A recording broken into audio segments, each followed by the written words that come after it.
Back when a few pounds could fill your basket with all the basics, there were all sorts of delicious meals awaiting on your dinner table. People may laugh at the names, Spotted Dick, Toad in the Hole, Bubble and Squeak, but the dishes themselves were extremely tasty. Every single meal your mother or grandmother made had a special taste. Here are some delicious meals. Do you remember them all? First, a pub star that once became a policy talking point.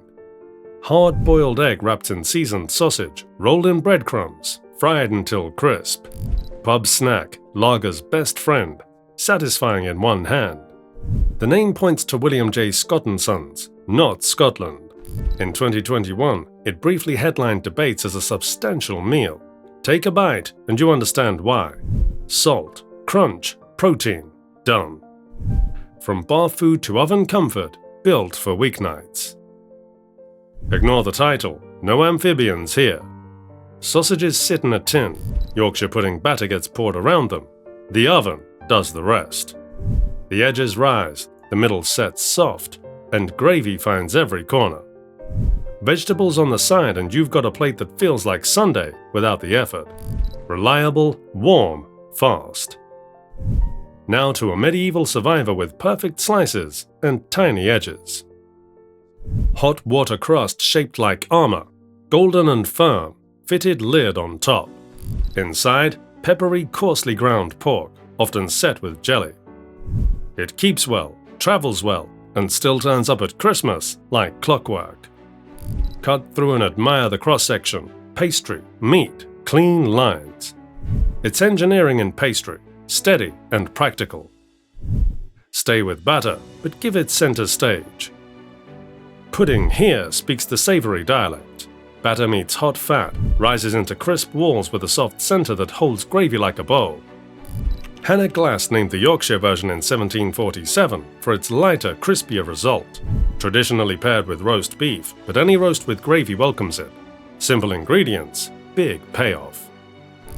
Switch plates to a steamed classic with a mischievous name and a calm beat. Yes, the name always gets a mention. A 19th century steamed pudding, suet sponge dotted with currants, lifted with lemon zest, served with custard. Spotted is the fruit, Dick once meant pudding. Spoon in and you get warm, steady sweetness and a gentle chew. It's the kind of dessert that settles the table and quiets conversation without any fuss. Put the kettle on, we're heading to afternoon tea. Built from modest parts, flour, butter, a little milk, egg, sugar, baked for a tender middle and a light top, split and load with clotted cream and strawberry jam for a full ritual. Then choose your side in two enduring debates, cream first or jam first, and scone like cone or scone like gone. The argument is half the fun. From tea trays to Sunday centerpiece. Beef, chicken, pork or lamb at the core. Roast potatoes with crisp edges, seasonal veg and enough gravy to anchor the plate. The tradition nods to old royal habits, but the modern magic is simple. Slow cooking, shared plates, and the kind of flavor that brings people back to the table every week. Keep tea time going with the sponge that became a standard. 2 layers of soft sponge, jam in the middle, buttercream or fresh cream depending on the house.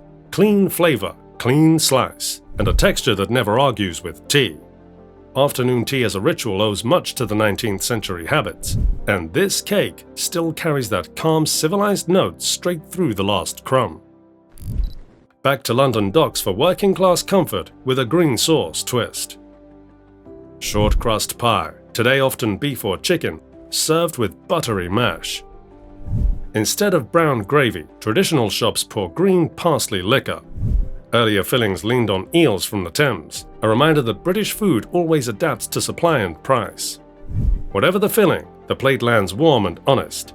It eats like a promise kept. Strip it down to pure, handheld simplicity. Hot chips piled into soft white bread and plenty of butter with a shake of salt. No ceremony, no complications. Butty is northern slang for a buttered sandwich. Sarnie is a cousin. It pairs with a pint or a walk home in cold weather. Heat and starch do the talking. Satisfaction follows fast. Summer dessert next, unfussy, cool, and happy to be imperfect. Broken meringue, strawberries and cream mixed together on purpose. The origin tale points to a dropped pavlova at an Eton-Harrow match in the late 19th century. However it started, the result is smart, sweet crunch, soft cream, bright fruit. It's summer in a bowl and never pretends to be anything else. Breakfast and tea time share a round that drinks butter like a sponge. Thick, springy rounds riddled with holes that pull butter down into the crumb. Toast them, spread, done. Early forms go back centuries. Today's crumpets favor a soft chew and a lightly crisp face from the toaster. Small comfort, fast to make, and somehow always better than the effort suggests. Now a bake, not a pastry-topped pie, built for cold months. Minced lamb with onions and carrots goes into the dish. Mashed potato covers the top. The oven turns it golden and lets the edges crackle. Serve with peas and a spoon big enough for generous helpings. If the filling is beef, call it cottage pie. Either way, it's winter made manageable. Close cousin to the crumpet, but more bread-leaning and built for stacks. Despite the name, the modern story starts in New York with an English baker, Samuel Barth Thomas, in the late 19th century. Exports carried it back to Britain decades later. More bread-like than crumpets, split and griddled to get that gentle char, then load with bacon and eggs. Breakfast solved, no drama. Fruit beneath, crumbs on top, oven heat in the middle. Fruit base, apple is classic, rhubarb and berries are welcome, tossed with sugar and a little spice. A rubble of flour, butter, and sugar kneaded to pebbles goes over the top. Bake until the fruit softens and the crumb browns. Serve with custard or cream. It's the neatest ending to a roast dinner you can ask for. Leftovers step back into the light with the name borrowed from the pan. Potatoes and cabbage at the base. Chopped roast scraps join in if you have them. Everything gets fried until patches turn golden, and the pan makes the namesake sounds. Breakfast, lunch, or supper, it fits anywhere. Thrift meets texture, and yesterday's roast becomes today's crisp-edged favorite. Finish with a pub dessert that wins quietly and often. A soft date-studded sponge soaked in glossy toffee sauce, finished with custard or ice cream. The paperwork on its precise origin can be fuzzy. The reception is not. It arrives at the end of a meal and changes the table's mood. Warmth, silence, and the kind of contentment that keeps people in their seats a little longer. Is there a delicacy that we missed? Let us know in the comments down below, and don't forget to like and subscribe.